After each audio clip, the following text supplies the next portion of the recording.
Hello. आज की video में आपको बताया जाएगा मेजर ऑफ सेंट्रल टेंडेंसी के बारे में। मेजर ऑफ सेंट्रल टेंडेंसी का मतलब होता है कि एक ऐसी सिंगल फिगर को आइडेंटिफाई करना जो पूरी सीरीज को, पूरे डाटा को रिप्रेजेंट कर सके। पिछली वीडियो में जैसे मैंने बताया था कि आपके पास जो है वो डाटा होता है, और डाटा जो है वो रॉ फॉर्म में जो आपने कलेक्ट किया है that is known as data. और उस डाटा को जब हम किसी ऑर्गेनाइज्ड वे में चेंज कर देते हैं तो वो हमारे जो है वो इंफॉर्मेशन बन जाती है। और उसके लिए जो है वो डिफरेंट टाइप्स ऑफ सीरीज थी, जिसमें हमने जो है वो इंडिविजुअल सीरीज, डिस्क्रीट सीरीज और कॉन्टिन्यूस सीरीज और उसके आगे टाइप्स या बाईवेरिएट सीरीज के बारे में बताया था।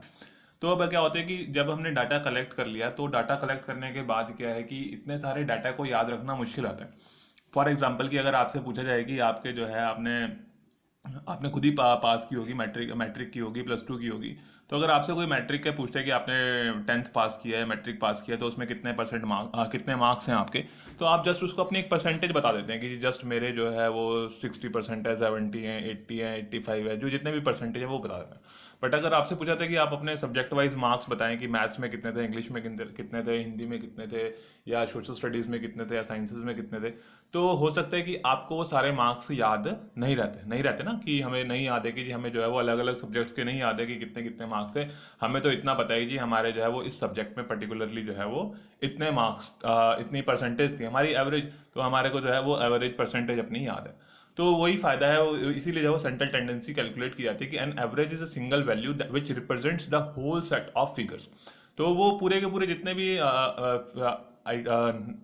सीरीज में आइटम्स हैं, सभी आइटम्स को रिप्रेजेंट करने के लिए एक सिंगल वैल्यू निकाल ली जाती है। अब जैसे आप कह रहे हो कि जी मेरे 70% मार्क्स हैं, तो उसका मतलब ये तो नहीं हुआ कि आपके हिंदी में भी 70 थे, इंग्लिश में भी 70 थे, सोशल साइंस में भी 70 थे। ऐसा नहीं होता ना। तो आपके हो सकते हैं कि किसी में 60 हो, किसी में 65 हो, किसी में 90 भी हो, बट एवरेज जो है वो आपका 70% आ गया, तो आपने बता दिया कि मेरे 70% मार्क्स हैं। तो वो जो सिंगल वैल्यू है वो अपनी पूरी सीरीज को रिप्रेजेंट करती है, बट इट डजेंट मीन कि वो सभी वैल्यूज जो है उसी के बराबर होंगी, उसी के समान होंगी। तो एक एवरेज का मतलब होता है कि एक ऐसी सिंगल वैल्यू, एक सिंगल फिगर जिससे जो है हम पूरी सीरीज को रिप्रेजेंट कर सकते हैं। तो वो जो आपके मार्क्स थे अलग अलग सब्जेक्ट्स के, उनको रिप्रेजेंट करने के लिए जस्ट हमने एक सिंगल नंबर बताया और उससे हमने अपने मार्क्स रिप्रेजेंट कर दिए। देन इसकी कुछ डेफिनेशंस दी हुई हैं। तो क्रॉक्सन काउंटन के हिसाब से N average is a typical value that represents all the individual values in a series. तो एक एवरेज जो है वो एक टिपिकल वैल्यू है जो सीरीज के अंदर जितनी भी वैल्यूज हैं उनको रिप्रेजेंट करती हैं। वही मैंने बताया कि whole set of figures, whole set of data, जितनी भी इंफॉर्मेशन है उस सीरीज में सभी को रिप्रेजेंट करने के लिए एवरेज होती है। देन क्लार्क ने कहा है कि an average is single figure that represents the whole group. तो उसने भी वही कहा है कि एक सिंगल फिगर है जो पूरे के पूरे ग्रुप को रिप्रेजेंट करती है। तो that is measure of central tendency. Then इसके ऑब्जेक्टिव्स क्या हैं, इंपॉर्टेंस, फंक्शंस, एक ही बात है कि इसके ऑब्जेक्टिव्स क्या हैं या इंपॉर्टेंस है, थोड़ा सा लिखने का फर्क पड़ जाता है कि ऑब्जेक्टिव्स का मतलब कि ये अचीव करना होता है, और इंपॉर्टेंस का मतलब कि इससे हमें ये फायदा हो जाता है। तो उसकी क्या इंपॉर्टेंस है, क्या फायदे मिलते हैं उससे, और ऑब्जेक्टिव्स मतलब कि उससे हम क्या अचीव करना चाहते हैं, तो उसको थोड़ा सा एक्सप्लेन करने का डिफरेंस है। बाकी objective, importance and functions of average are same thing. To get single value as a indicator of the whole data, ये तो हमने डेफिनेशन में भी पढ़ लिया कि एक सिंगल वैल्यू से हम जो है वो पूरे होल सीरीज ऑफ डाटा को जो है वो रिप्रेजेंट करते हैं। सबसे मेन काम जो है वो एवरेज का यही है कि एक ऐसी सिंगल फिगर जिससे पूरी की पूरी सीरीज को, पूरे के पूरे डाटा को जो है वो रिप्रेजेंट किया जा सकता है, उसको हम वो मेन जो ऑब्जेक्टिव है एवरेज का। Then second, to facilitate comparison. हाँ, सबसे और जो सेकंड आपका फीचर आ गया या इसकी ऑब्जेक्टिव आ गया, इसकी इंपॉर्टेंस आ गई कि to facilitate comparison. To facilitate comparison कि आप कंपेयर कर सकते हैं। अब आपके जो, जैसे मैंने आपको स्टार्टिंग में एग्जांपल दिया था, मार्क्स वाला एग्जांपल दिया था, मान लो आपके पास 3 या 4 या 5 लोग हैं, आप 5 लोगों के डाटा को कंपेयर करना है। तो आपके पास जो है वो सबके दिए हुए हैं कि जी इसके इतने इतने मार्क्स हर सब्जेक्ट वाइज दिए हुए हैं, और आप जो है वो कंपेयर करके बताओ कि जी कौन सा स्टूडेंट अच्छा है, कौन सा स्टूडेंट जो है वो वीक है, कौन सा स्टूडेंट इंटेलिजेंट है। तो उसको अगर हम कैलकुलेट करने लगेंगे तो वो हमें जो है वो कैलकुलेट कंपैरिजन करना मुश्किल हो जाएगा। बट अगर हमें पता है कि जी ए पर्सन के 70% है, बी के जो है वो 65 है, सी के 80% है, तो वो जो एवरेज हमने निकाली, एक सिंगल फिगर निकाली, उससे जो है उनका कंपैरिजन आसान हो जाता है कि कौन सा कम है, कौन सा ज़्यादा है। जो पूरी सीरीज है उस सीरीज को कंपेयर करना मुश्किल होता है, बट अगर हमने एवरेज कैलकुलेट कर लिए तो उस एवरेज से जो है हम सीरीज के सभी डाटा को आसानी से कंपेयर कर सकते हैं। To draw conclusion about the universe from a sample, कि जो यूनिवर्स और सैंपल के बारे में पहले पता हो कि आपको कि यूनिवर्स क्या है और सैंपल क्या चीज़ है। तो यूनिवर्स क्या होता है कि दैट इज होल एरिया या whole number of units which are under study, कि जिनकी हमने स्टडी करनी है उसमें से वो सभी यूनिट्स हैं, सभी यूनिट्स को मिला के यूनिवर्स बोला जाता है, या उसको पॉपुलेशन भी बोल दिया जाता है। बट उसमें से कुछ लिमिटेड यूनिट्स को जो है वो स्टडी के लिए सेलेक्ट कर लिया जाता है, कुछ लिमिटेड यूनिट्स को जो है वो स्टडी के लिए सेलेक्ट कर लिया जाता है। यानी कि आपकी मान लो क्लास में 100 स्टूडेंट्स हैं और आपने 100 स्टूडेंट्स के ऊपर रिसर्च करनी है। अगर 100 स्टूडेंट्स के ऊपर रिसर्च करनी है तो क्या होगा कि हमें 100 स्टूडेंट्स का डाटा कलेक्ट करना है और उसके ऊपर रिसर्च करेंगे।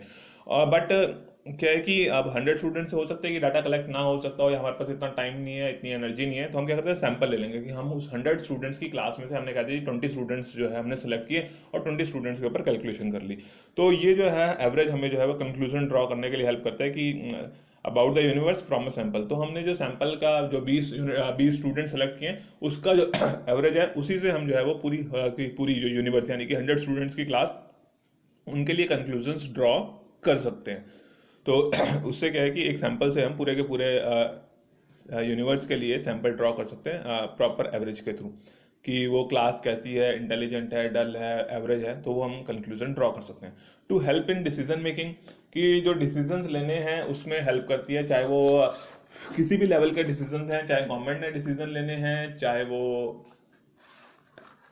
किसी ऑर्गेनाइजेशन ने डिसीजन लेने हैं। तो डिसीजन लेने के लिए एवरेज हमें जो है वो हेल्प करती है और उस बेसिस पर हम डिसीजन ले सकते हैं कि ऑन एन एवरेज की, अगर जैसे हम स्टूडेंट्स वाली ही बात कर रहे हैं तो जिस स्टूडेंट के मान लो 60% मार्क्स हैं और उसके पेरेंट्स या वो उसकी खुद की एक्सपेक्टेशन है कि मुझे 80% 90% मार्क्स लेने हैं, दैट मीन्स कि उसको डिसीजन लेना है कि अब मुझे 80-90% जाने के लिए जो है वो कुछ एफर्ट्स करने पड़ेंगे, मेहनत करनी पड़ेगी, एक्स्ट्रा कोचिंग लेनी पड़ेगी। तो वो डिसीजन लेने के लिए, अगर एज सिंपल सा एग्जांपल ऐसी ऑर्गेनाइजेशंस के लिए भी होता है कि उन्होंने जो है वो अपना देखना है कि एवरेज सेल्स कितनी आ रही है, प्रॉफिट कितना हो रहा है, एवरेज साल भर का जो है हो सकता है किसी किसी महीने का अलग अलग है, बट हम जो है वो साल भर का देखना चाहते हैं कि साल भर में कितना कितना प्रॉफिट हुआ है, तो उसके हिसाब से हम डिसीजन ले सकते हैं। तो एवरेज जो है हमें डिसीजन लेने में भी हेल्प करती है, क्योंकि हम जो है उस पूरी सीरीज का एक सिंगल फिगर निकाल लेते हैं और उस सिंगल फिगर को समझना और एनालाइज करना आसान हो जाता है। Helpful in policy formulation at the government level, basically इसमें जो है हम मान रहे हैं कि गवर्नमेंट लेवल पे जो है जो डिफरेंट पॉलिसीज बनाई जाती हैं, चाहे वो इकोनॉमिक पॉलिसी है, फिजिकल पॉलिसी है, तो वो एवरेज बेसिस पर कि एवरेज पर कैपिटा इनकम कितनी है, कि पर कैपिटा इनकम की एक इंडिविजुअल की जो है हमारे कंट्री में कितनी इनकम है, तो उससे हम निकाल लेते हैं कि लोगों का लिविंग स्टैंडर्ड कितना है। वो मैंने पहले ही बताया था कि वो जो अगर आपने एवरेज निकाली है इसका मतलब ये नहीं कि सभी की उतनी ही है, तो किसी की कम भी हो सकती है, किसी की ज़्यादा भी हो सकती है, बट एक एवरेज आ जाती है और उस एवरेज के बेस पर हम जो है वो डिसीजन लेते हैं या पॉलिसी को बना सकते हैं। पॉलिसी मतलब कि गाइडलाइन जिससे हमने जो है वो फ्यूचर के डिसीजंस लेने होते हैं। तो वो एवरेज हमें जो है वो हेल्प करती है इन सब कामों के लिए, या ये इसके एवरेज के काम है। देन अब बात आती है characteristics of a good average, कि एक अच्छी एवरेज के अंदर क्या क्या कैरेक्टरिस्टिक्स होनी चाहिए। तो एक अच्छे एवरेज के अंदर ये जो है कुछ हमने 6-7 कैरेक्टरिस्टिक्स लिखी हुई हैं, जरूरी नहीं है कि सभी हों और हो सकता है कि किसी के पास और एक्स्ट्रा पॉइंट्स भी हों तो इसको एक्सप्लेन करने के लिए। तो बट बेसिकली ये है कि एक अच्छी एवरेज के अंदर ये कैरेक्टरिस्टिक्स होनी चाहिए। It should B rigidly defined. It should B rigidly defined का मतलब है कि रिजिड कैलकुलेशन, यानी कि अलग अलग पर्सन अगर उसको कैलकुलेट करते हैं तो सबके रिजल्ट सेम आने चाहिए। मतलब रिजिडली डिफाइंड है कि फिक्स्ड मेथड है उसका, तो अगर मैंने कैलकुलेट किया है तब भी उससे वही रिजल्ट निकलेगा उस एवरेज का, और अगर आपने कैलकुलेट किया है तब भी, अगर कोई और थर्ड पर्सन निकालता है तब भी उसका सेम रिजल्ट निकलेगा। तो that means it should B rigidly defined, कि फिक्स्ड मेथड कैलकुलेशन का उसका होना चाहिए, ताकि जो है वो कंफ्यूजन ना रहे किसी को कि इसने सही निकाला है, इसने सही निकाला है, या क्या निकलेगा, तो उसका जो है कंफ्यूजन क्रिएट ना हो, इसलिए जो है उसको रिजिडली डिफाइंड होना चाहिए और उसका एक फिक्स मेथड हो, उसकी इंटरप्रिटेशन के लिए एक फिक्स मेथड हो, और उससे जो है कोई भी पर्सन अगर उसको निकालता है तो सेम रिजल्ट्स आने चाहिए। Then it should be easy to understand, कि ये जो है समझने के लिए आसान होना चाहिए। सबसे एक जरूरी चीज़ जो है कि बहुत मुश्किल होता है तो हम उस चीज़ को यूज़ ही नहीं करते। अगर हमने एवरेज निकालनी है तो एवरेज निकालने के लिए आपके पास मान लो 4 या 5 मेथड्स हैं जिनसे आप एवरेज निकाल सकते हैं, जिनके बारे में हम आगे पढ़ेंगे। तो जैसे हमारे पास अर्थमेटिक मीन है, ज्योमेट्रिक मीन है, हार्मोनिक मीन है। तो ये जो ज्योमेट्रिक मीन या हार्मोनिक मीन है, they are much difficult as compare to arithmetic mean, की अर्थमेटिक मीन से जो है वो ज्योमेट्रिक मीन या जो हार्मोनिक मीन है, तो वो ज्योमेट्रिक मीन और हार्मोनिक मीन थोड़े से जो है वो डिफिकल्ट है, इसलिए उनका कम यूज़ होता है, हम ज़्यादातर अर्थमेटिक मीन को यूज़ करते हैं। तो it should be easy to understand, समझने में कैलकुलेट करने में जो है वो आसानी होनी चाहिए। It should be easy to calculate, third point है। तो समझने में भी आसानी हो कि वो निकाला है तो उसका क्या मतलब है, बहुत मुश्किल ना हो, और उसको कैलकुलेट करना भी आसान होना चाहिए। अदरवाइज क्या है कि जो भी जिसने उसको एवरेज को कैलकुलेट करना है, समझना है, तो दोनों के लिए मुश्किल होती है। तो कैलकुलेट जिसको निकालना है तो कंप्यूट करने वाले के लिए भी आसानी होनी चाहिए, और साथ में जो समझने वाला है उसके लिए भी उसमें आसान रहे। It should be based on all observation, तो ये भी एक इंपॉर्टेंट फैक्टर है एक अच्छे एवरेज के लिए, कि it should be based on all observation, की जितनी भी आइटम्स हैं उस सीरीज में जिसको वो एवरेज रिप्रेजेंट कर रही है, सभी ऑब्जर्वेशन के ऊपर जो है वो डिपेंड हो। ऐसा ना हो कि कुछ को इंक्लूड कर लिया गया और कुछ को जो है वो छोड़ दिया गया। तो जितनी भी ऑब्जर्वेशन हैं सभी ऑब्जर्वेशन के बेस पर उसकी कैलकुलेशन होनी चाहिए। It should not be unduly affected by fluctuation in sampling. Fluctuation in sampling, जैसे मैंने बताया था अभी पिछले उसमें कि यूनिवर्स और सैंपल के बारे में बताया था आपको, कि जैसे 100 स्टूडेंट्स की क्लास है उसमें से हमने 20 यूनिट्स का सैंपल ले लिया है।